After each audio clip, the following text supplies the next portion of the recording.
Olá, ouvinte. Eu sou o professor Afonso. Trago para você a teologia que atribui toda a autoridade divina a Jesus Cristo. Essa teologia, ela se contrapõe à teologia paulina. É uma teologia que tenta dissoterrar aqueles marcos que nos orientam na caminhada. Os pregadores, teólogos e escritores cristãos ortodoxos, eles não confiam que Jesus possa conduzir bem o cristianismo. Então precisa da doutrina de Paulo. Isso já acontece há quase 1700 anos. Desde final do século IV, que a coisa está desse jeito. Mas tudo começou bem antes. O que eu trato aqui para você, essa desolação que acontece com o cristianismo, não começou com Constantino, nem com Agostinho. Foram coisas que foram se desenrolando ao longo do tempo. Mas o grande problema, o grande inimigo do cristianismo foi Nero e alguns imperadores que o sucederam. Então, eu trago aqui um dos problemas é muito importante para a religião cristã, é que a gente tem que entender que a submissão a Deus é o que há de mais importante. A submissão a Deus é o que há de mais importante.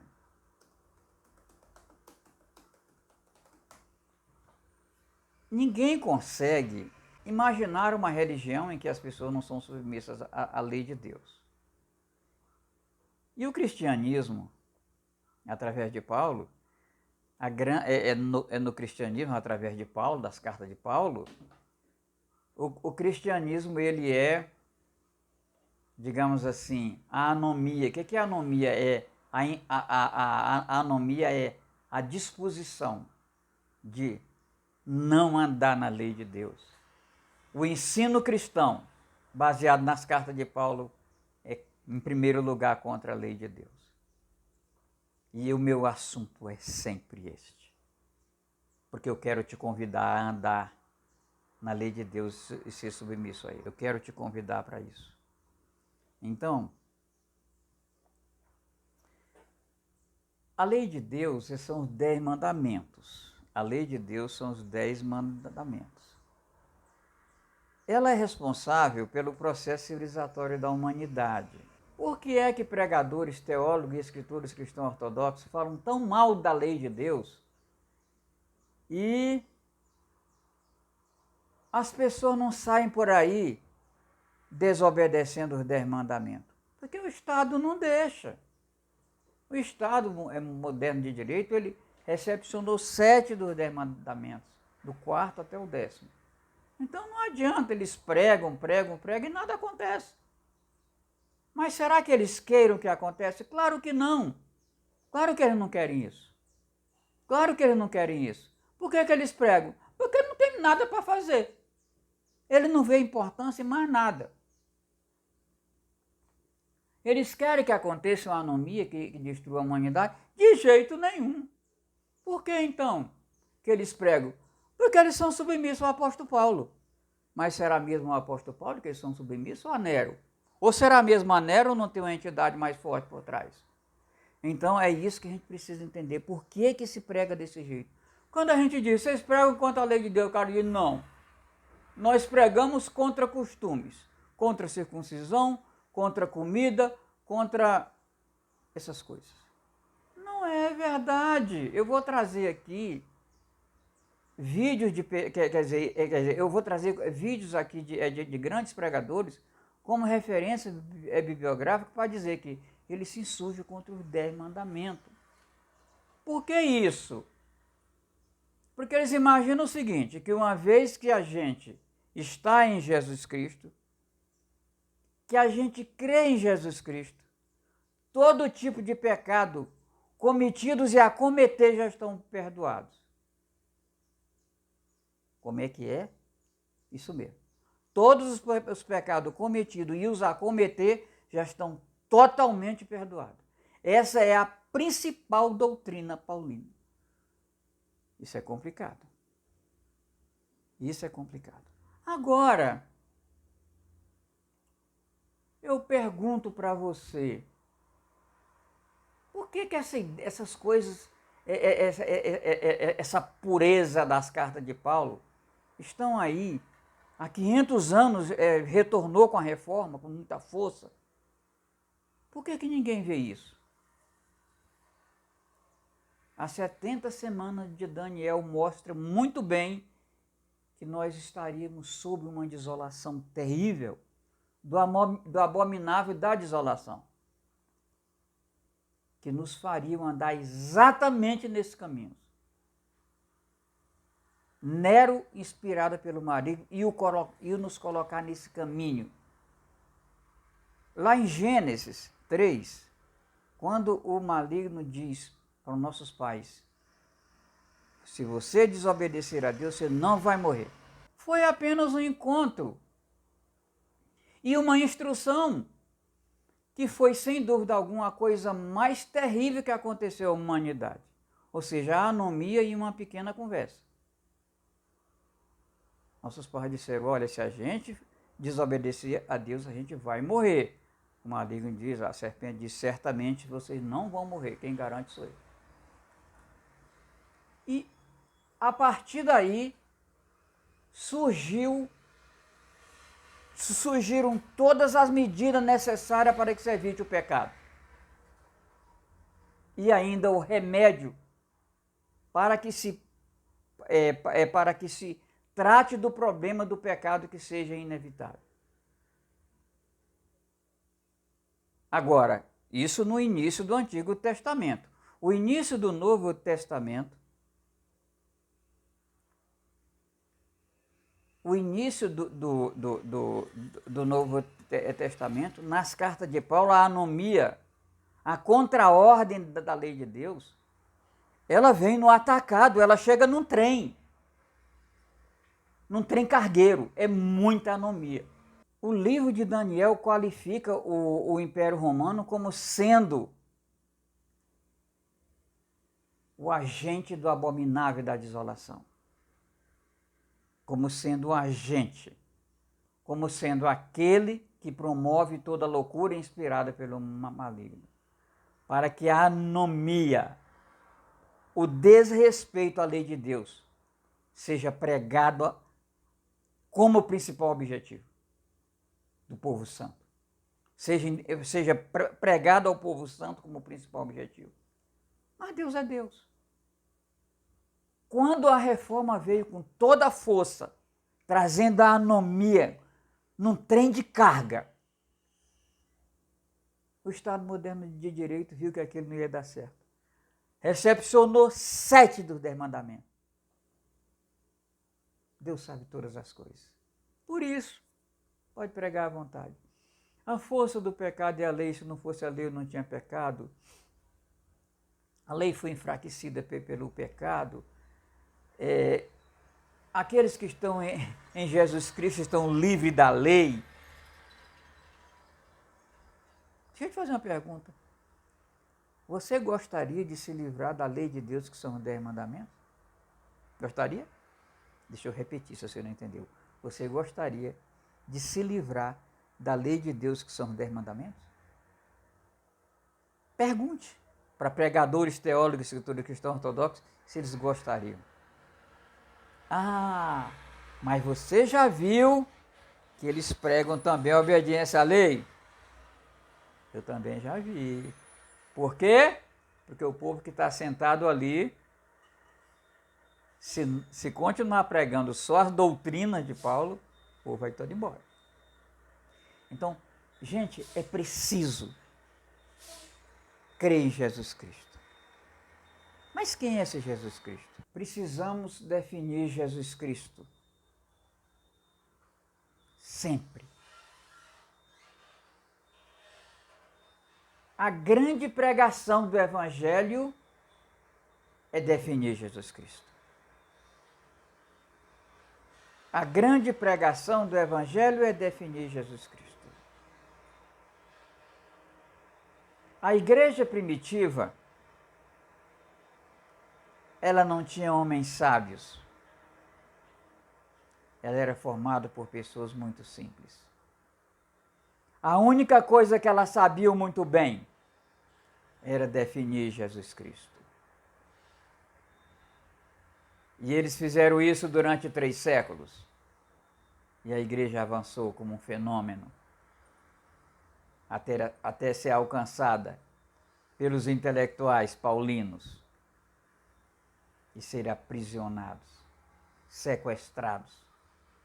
Aquele conceito que se tinha de Jesus Cristo foi sequestrado e jogado no lixo. Qual é o conceito que a igreja primitiva tinha de Jesus Cristo? Aquele que está no símbolo da fé cristã, que é o credo niceno, que afirma que Jesus é Deus de Deus, substância de Deus, gerado e não criado. O que significa isso? Que a concepção, a encarnação, a atribuição de uma porção do Espírito Santo. Mas quem é o Espírito Santo? O Espírito Santo é o Deus único. Jesus diz que Deus é Espírito. O Espírito Santo é o Deus único que, como você possa imaginar, o mais infinito, o mais onipotente, o mais onisciente, o mais onipresente possível. Um Espírito só. A divindade se resume em um Espírito só. Uma porção desse Espírito, que é a encarnação, foi atribuída a um ser humano, que é Jesus Cristo, com poder suficiente para nos trazer a graça, a verdade e confirmar a lei. Como afirma João 17. Quando Jesus foi morto, ele entregou essa porção do seu Espírito ao Pai. Mas como tinha sido atribuída, essa entrega foi bem simples. Não tinha sido removido. Jesus dizia, eu estou no Pai. Essa porção do Espírito Santo foi dado de volta ao Pai, para que Jesus voltasse a ser um, do mesmo jeito que era antes da encarnação. E assim ele se encontra hoje. O que os pregadores paulinos ensinam? Os pregadores paulinos ensinam que Jesus está sentado ao lado do Pai, um sentado de um lado, outro do outro, os dois, possivelmente, segundo pregadores teólogos, escritores cristãos ortodoxos, Jesus come todos os dias, o Pai deve comer também. Com certeza lá no céu tem um agronegócio ideal. Isso é Nero tentando destruir o Deus cristão. O Deus cristão é o Espírito Santo, a essência de Deus, que atribuiu uma porção de si mesmo a um ser humano para lhe dar poder suficiente para nos trazer a graça, a verdade consumada. Essa é a pregação do Evangelho. Você já ouviu isso? Não. Eu tive sorte de encontrar uma professora de escola dominical na igreja presbiteriana no final, em meados da década de 1980, naquele curso de quando se ensina a pessoa a ler a Bíblia. Essa senhora me ensinou como eu estou lhe ensinando. Então, a partir disso aqui, toda a teologia cristã se estrutura. Não existem 3 deuses. A pregação do Evangelho sempre foi de acordo com o credo niceno.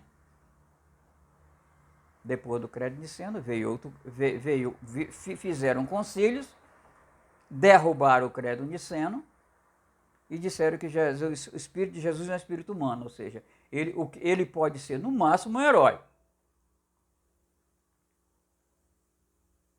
É muito triste isso aí.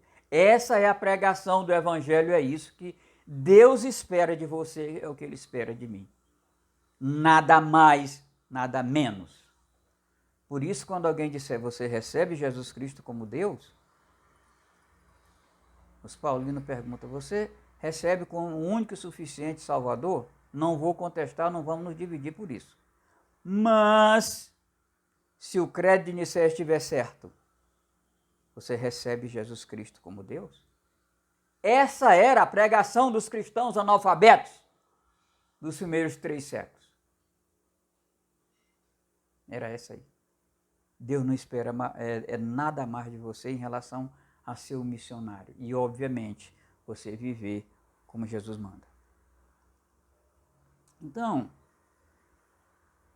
eu repito isso com tanta insistência, porque eu tenho revelação divina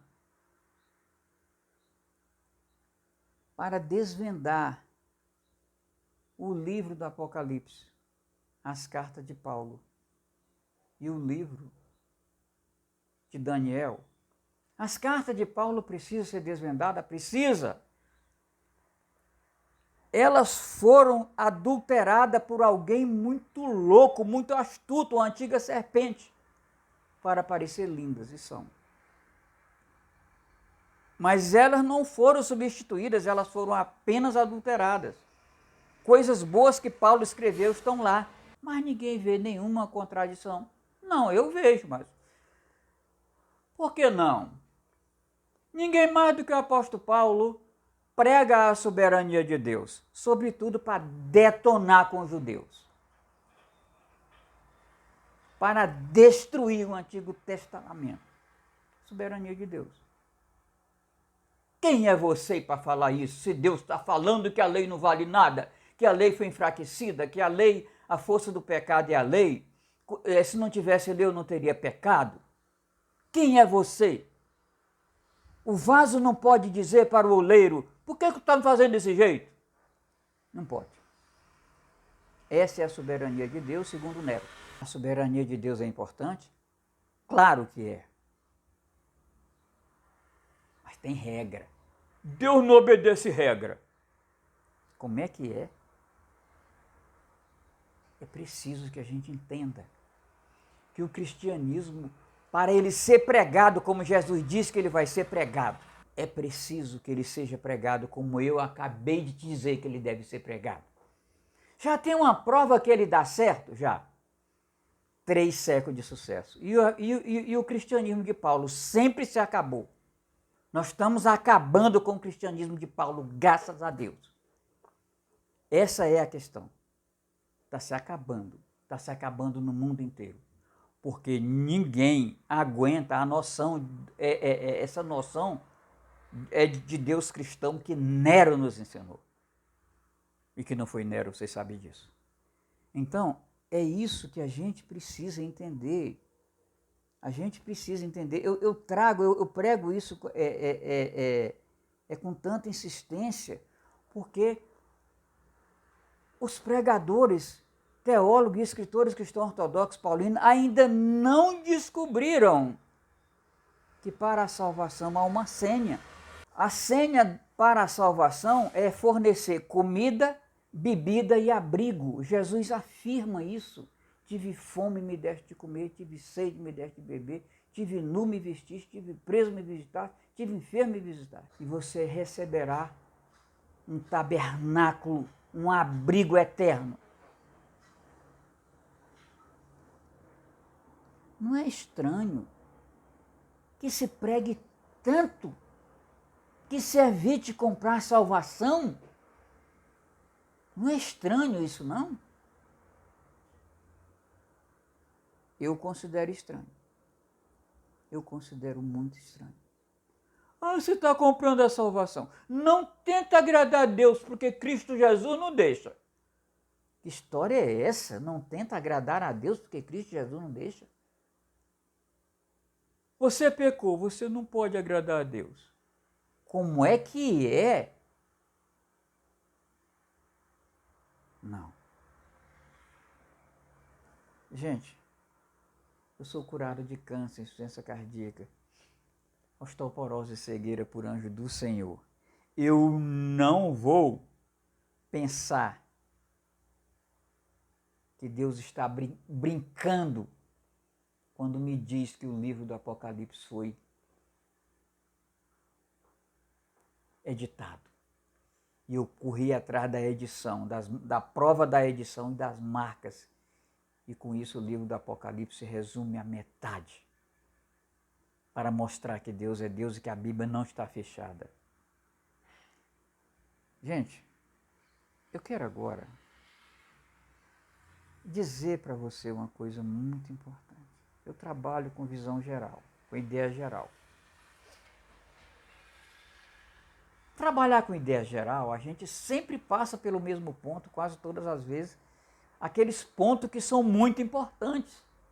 Eu sempre defino Jesus e o que deve ser a nossa pregação e a nossa fé. O credo niceno.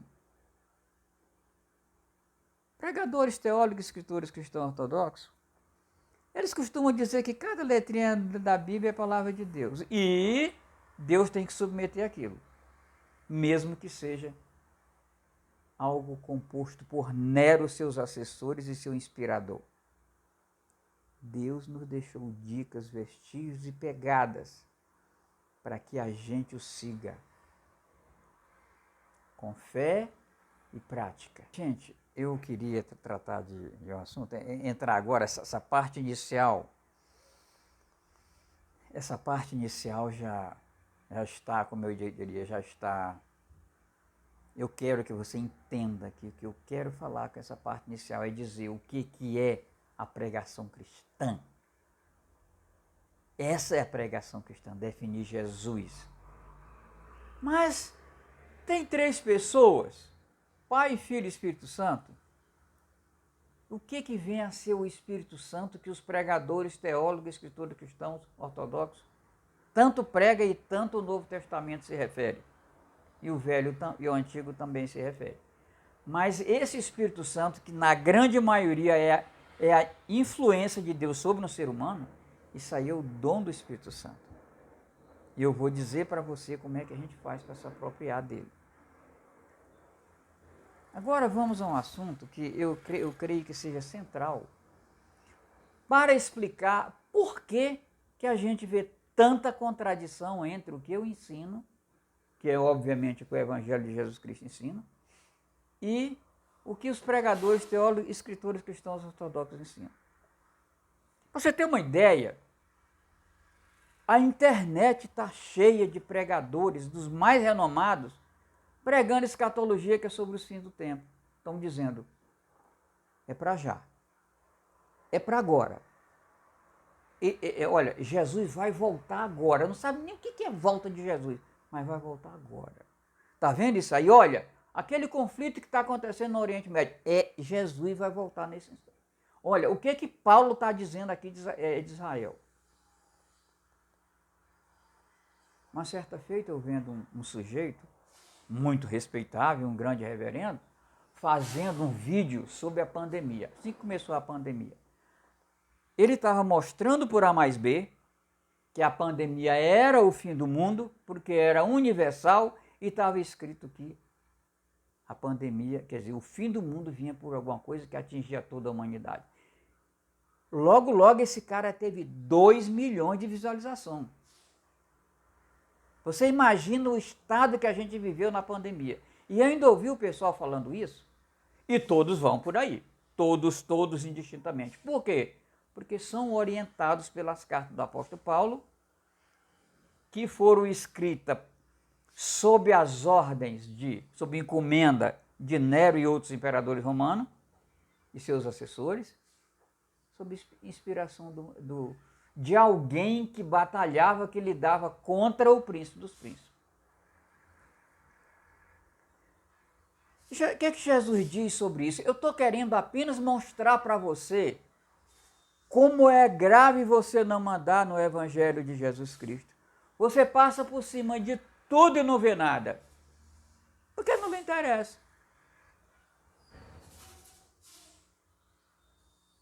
Ensinaram para você que o que vale é o que Paulo fala. Porque, afinal de contas, aqueles pescadores são muito sem instrução. E Paulo tinha, aos 20 anos, tinha doutorado. Fazer o quê? O que é que Jesus diz sobre o fim do tempo quando as pessoas começaram a indagar? Ele respondeu, cuidado para não serem enganados. A palavra enganado é muito importante. É um problema sério ser enganado. Pois muitos virão em meu nome, não é dizendo eu sou o Cristo, não. Eu venho em nome de Jesus dizendo, sou eu. Sou eu que venho em nome de Jesus. E digo, o tempo está próximo. Não sigam. Quando ouvirem falar de guerra e rebeliões, não tenham medo. É necessário que primeiro aconteçam essas coisas. Mas o fim não virá imediatamente.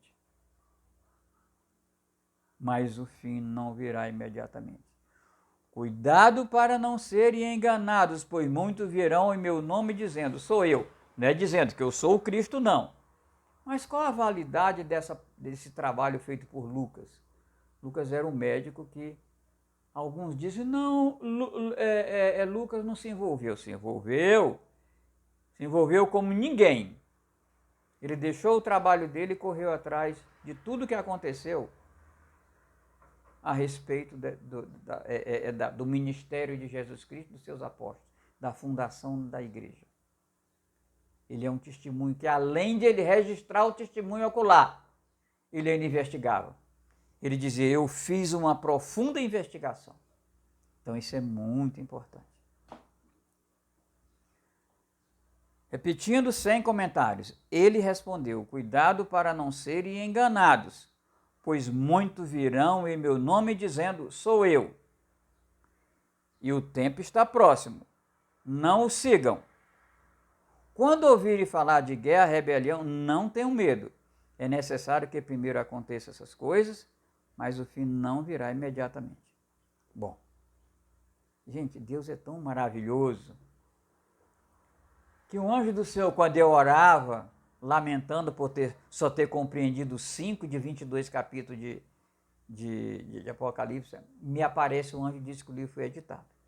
Aí eu procurei as marcas vieram, procurei as provas e as provas vieram, estava tudo certinho. Eu estabeleci, porque realmente quando você recebe essa revelação, você é empoderado para fazer o que tem que ser feito. Aí eu estabeleci aqueles métodos, estabeleci um método e tirei tudo. Disse, pronto, aqui está. Mas tinha uma parte que eu tinha um maior problema. Era Apocalipse 6, de 12 a 16. Porque ali falava do céu se enrolar. Eu digo isso aqui, o céu não tem existência física. O céu se enrolar é meio complicado. Irmãos, Deus tem um propósito com isso que eu estou fazendo. Ele me deu uma revelação exclusiva só para interpretar aquilo ali. E já está em vídeos aí, já tem vídeos na playlist O Apocalipse Desvendado. Como eu já disse para você, ser enganado é um problema sério. No capítulo 3 de Gênesis, mostra que a antiga serpente enganou nossos pais. E nos enganou novamente através de Nero, que adulterou as cartas do apóstolo Paulo e o livro do Apocalipse. Temos que nos livrar disso. Eu quero agora, o meu trabalho ele tem um objetivo. Eu converso com você sobre o que é importante, repito aquilo que você não pode deixar de saber, e aí eu acrescento aquilo que eu acho importante para que você conheça a Bíblia através do método Socrático de perguntas e respostas, sobre um trecho da Bíblia, normalmente continuado, um trecho que faça sentido. Então, começando as perguntas, o que é o jardim do Éden apresentado no mito da criação? O mito da criação são os 11 primeiros capítulos da Bíblia. E os 70 primeiros capítulos da Bíblia são faz parte do mito fundador da nação de Israel e que é responsável pelo processo civilizatório da humanidade. Ele tem milhões de anos. É um mito sumério.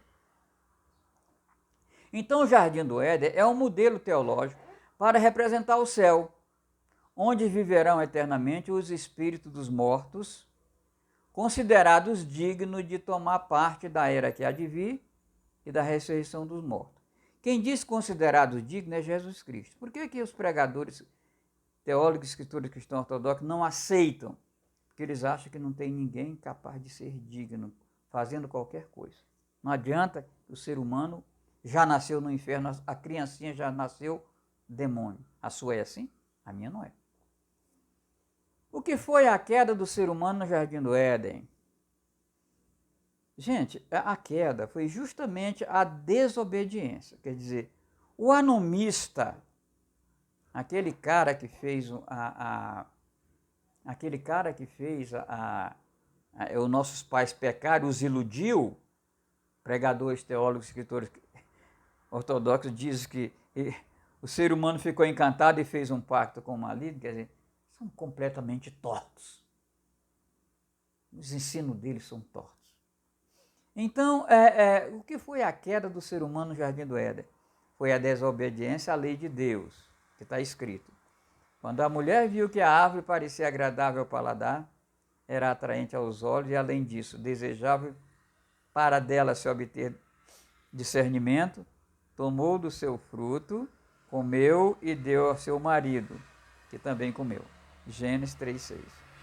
É mito! O que é um mito sagrado? Não é mentira, não. É uma história muito antiga.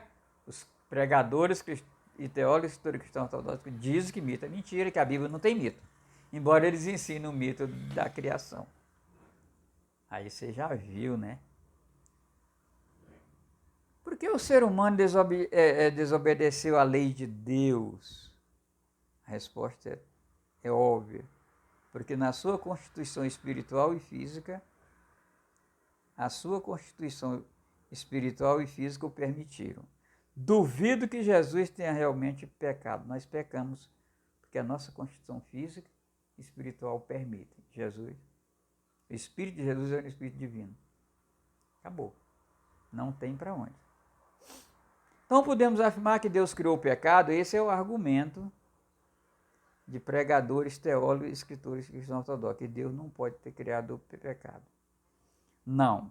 Ele criou o ser humano com arbítrio, o que implica capacidade de pecar. Então, o que é o arbítrio? Uma tese muito séria aos paulinos, muito cara aos paulinos, é a tese do livre-arbítrio. Livre-arbítrio é besteira. Quem tem livre-arbítrio é Deus. O ser humano ele é limitado. É limitado até dizer chega. Então ele tem arbítrio, capacidade de escolher. Livre-arbítrio de jeito nenhum. Por que podemos negar que tenha sido a serpente quem tornou o ser humano pecador? Não foi a serpente que tomou o ser humano pecador, senão ela teria tomado parte na criação. Ela jamais teria esse poder. Ela também é um sujeito que transgrediu.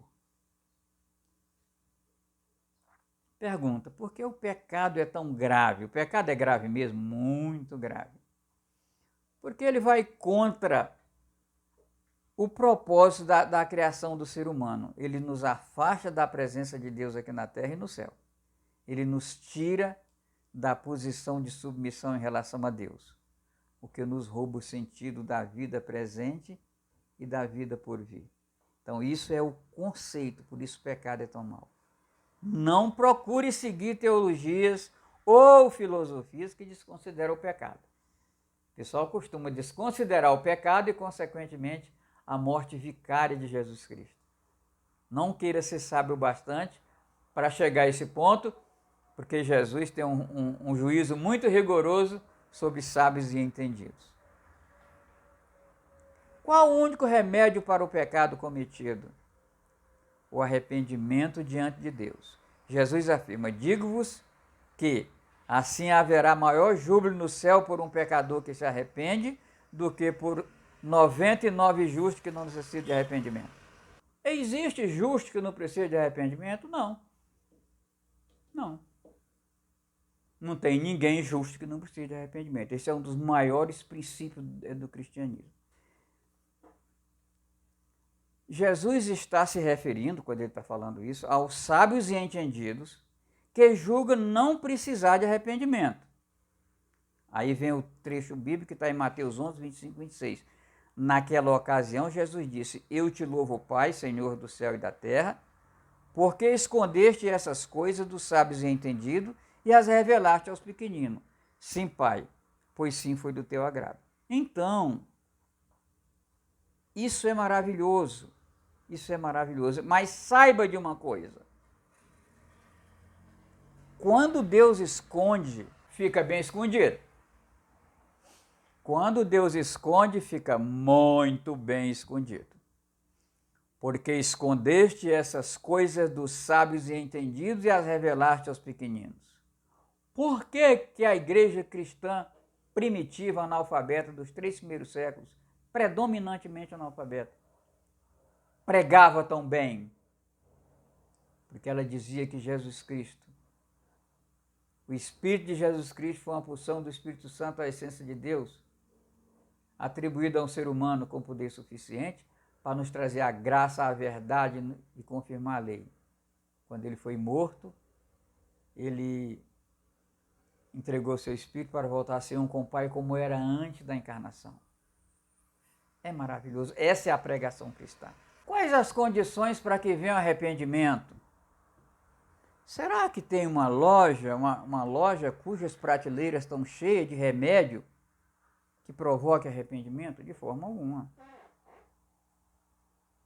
Resposta: que o ser humano se afaste do maligno, se comprometendo com a prática da verdade do dia a dia. Que ele se comprometa em viver em completa submissão a Deus em oração. Isso é amor a Deus. E que se comprometa com o exercício da compaixão, o amor ao próximo. Não tem outro jeito. Isso se chama dom do Espírito Santo, temor de Deus ou ainda condição para o arrependimento. A condição para o arrependimento só existe quando você consegue perceber a dignidade de Deus. E, obviamente, a sua também. Quem está próximo do maligno através da mentira, de jeito nenhum consegue enxergar a sua dignidade. Você só consegue ter amor a si mesmo, só consegue ter amor próprio quando você se torna um servo da verdade. Aí você se afasta do maligno e se aproxima de Deus. Aí vem o arrependimento. Qual a principal evidência do arrependimento? Acabei de falar. O temor a Deus, que é o dom do Espírito Santo, a essência de Deus, que o buscamos nos colocando diante dele. O temor a Deus é o medo de perder o privilégio de viver na presença dele. Mas você tem que ver em Deus a dignidade do teu louvor, da tua honra, da tua glória.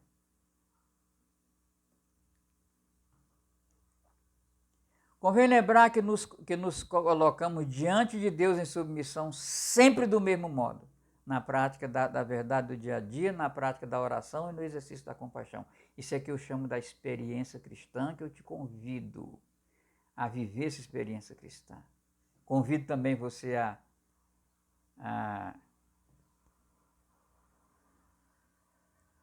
convido você também a se inscrever no meu canal e, se gostou dos meus vídeos e assistir os outros vídeos, deixar um like. Outra pergunta. O fato de o corpo do ser humano haver sido criado a partir de material pré-existente sugere que o ser humano tenha chegado ao estado atual por evolução? Minha resposta é: não há evidências científicas úteis para tal. O que está dizendo em Gênesis 2,7? Então o Senhor Deus formou o homem do pó da terra e soprou nas suas narinas o fôlego da vida. E o homem se tornou ser vivente. Por isso a criação ainda é a melhor hipótese. A criação ainda é a melhor hipótese. A gente não vai brigar com a ciência, mas não há qualquer evidência. Nós somos muito antigos. Depois eu comento isso, não quero comentar isso agora porque não tem muita... Gente, eu gosto muito de tratar de assuntos importantes. Porque eu não estou dando para você aulas de teologia sistemática, não estou. Eu estou realmente fazendo um passeio com você na Bíblia, mas não é aquela coisa, bom, você vai ensinar esse versículo, esse, até o final. Não. Aqui o que se faz é dar uma visão geral sobre assuntos que são importantes, contidos na Bíblia. Nossos pais, Adão e Eva, teriam sido penalizados pelo pecado? Essa aqui é uma das principais doutrinas do cristianismo de Jesus Cristo. Que diz as doutrinas paulinas: que existe um pecado original, que as criancinhas já nascem no inferno, não pode nem batizar esses diabinhos. Por que eu digo diabinho? Porque não são salvos.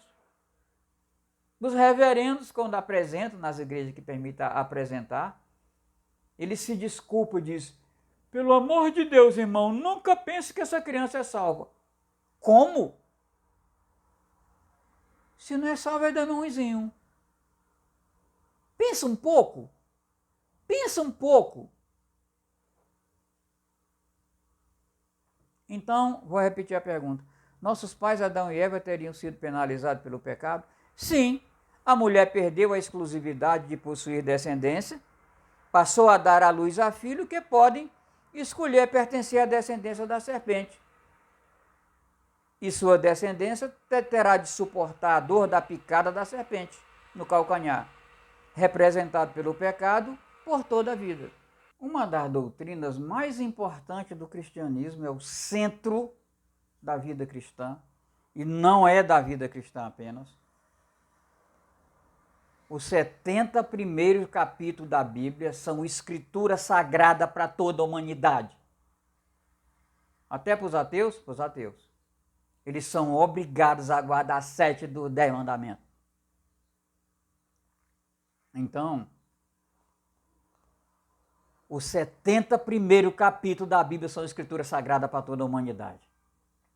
Agora, o que está escrito aqui? Nossos pais, Adão e Eva, teriam sido penalizados pelo pecado? Sim.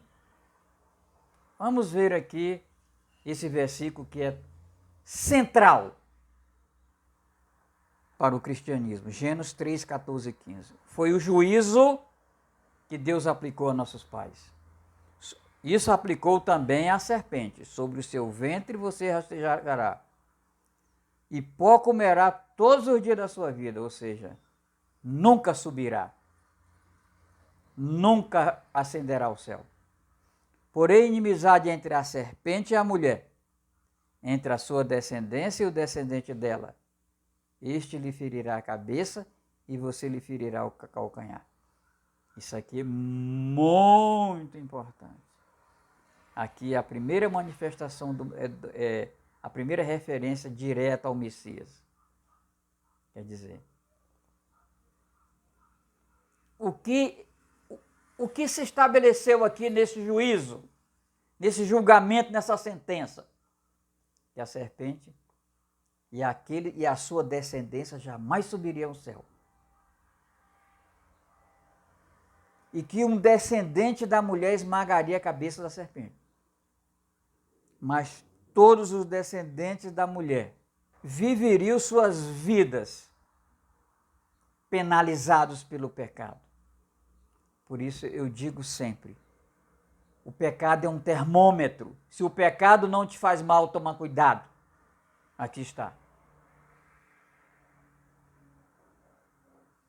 Um outro juízo que foi aplicado, outra pena que foi aplicado, e ainda teve que passar, que passar a tirar seu sustento da terra e perdeu a imortalidade do corpo.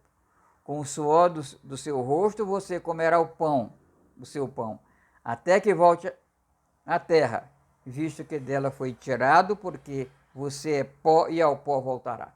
Gênesis 3,19. Quer dizer, isso aqui foi uma pena a ser aplicada pelo ser humano e nós estamos sujeitos a ela. Olha a quantidade de penas. Outra pena. Além de haver sido expulso do jardim do Éden, que é o céu, que representa o céu. Então está escrito em Gênesis 3,24. Depois de expulsar o homem, colocou a leste do jardim do Éden querubins, no caso anjos, e uma espada flamejante que se movia guardando o caminho para a árvore da vida. Ou seja, para você voltar para o céu, você tem que ter uma senha. E Jesus diz que a senha é assistência aos pobres, quanto à comida, quanto à bebida, quanto ao abrigo. Isso é só parte. Obviamente que uma vida diante de Deus não é só isso. Tem gente tentando viver desse jeito, mas não está certo não. É um conjunto de medidas que representam uma vida diante de Deus. como eu já tenho falado para você tantas vezes. Então, a pergunta, o que é o pecado original? Na verdade, os pregadores teólogos cristãos ortodoxos, eles imaginam o seguinte, que o ser humano pecou e não foi aplicada nenhuma pena. Foi aplicada pena, sim. O que nós temos agora é que retornar. Como é que nós retornamos ao céu? Aprendendo com Deus. Jesus disse, e todos serão ensinados por Deus. E aquele que dele aprender via a mim, para ter a vida eterna, obviamente. Então, o que é o pecado original? É uma invenção humana, Jesus não o reconhece.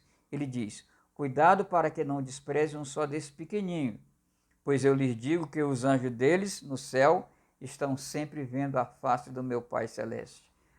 Os pregadores disseram, isso aqui é um contexto. Só esse punhado de criança, o resto tudo é demôniozinho no inferno. Gente, que doideira! Mas fazer o quê? Fazer o quê? Fazer o quê? Eu quero muito pregar sobre isso para você. Essa parte. Capítulo 3 de Gênesis é fantástico. Bom, o vídeo não pode ficar infinito. Eu já te convidei para deixar um joinha se você gostou do texto. Convidei para se inscrever no meu canal se você não for inscrito ainda. Já falei da experiência com Deus, a experiência cristã de se colocar diante de Deus. Não é só cristã, é de todos os seres humanos. De se colocar diante de Deus na verdade, em submissão e amor ao próximo. Agora eu gostaria de cumprir contigo aquela promessa que eu fiz de em todos os meus vídeos eu orar com você, não por você, mas com você. Vamos orar. Deus Santo, estamos aqui na tua presença. Eu quero, nesse instante, me juntar a todas as pessoas que estão orando, que estão decepcionados com a vida, decepcionados com o cristianismo. Pessoas que realmente são chamadas por Deus para fazer a obra e não sabem por onde começar, porque tudo dá errado. Deus Santo, que eles venham meditar, que é uma maneira de pregar o cristianismo, de pregar a fé cristã, de dizer como é o Deus cristão. Deus Santo, eu apresento as pessoas que estão lutando pela vida, com enfermidades físicas e também com enfermidades espirituais, pessoas que não conseguem ver sentido para a vida, pessoas que não têm força sequer para lutar. Deus maravilhoso, que essas pessoas venham realmente entregar seus pés, suas mãos, seu coração e sua mente para o Senhor, sem nenhuma intervenção humana, que se coloque diante de Deus e viva para Ele sem nenhuma intervenção humana. Deus Santo, Tu tem me ouvido muitas vezes. Eu quero te pedir sobre essas pessoas, que elas realmente possam ter suas orações atendidas. Deus Santo, toma conta do nosso pensamento e livre do mal. Em nome de Jesus. Amém.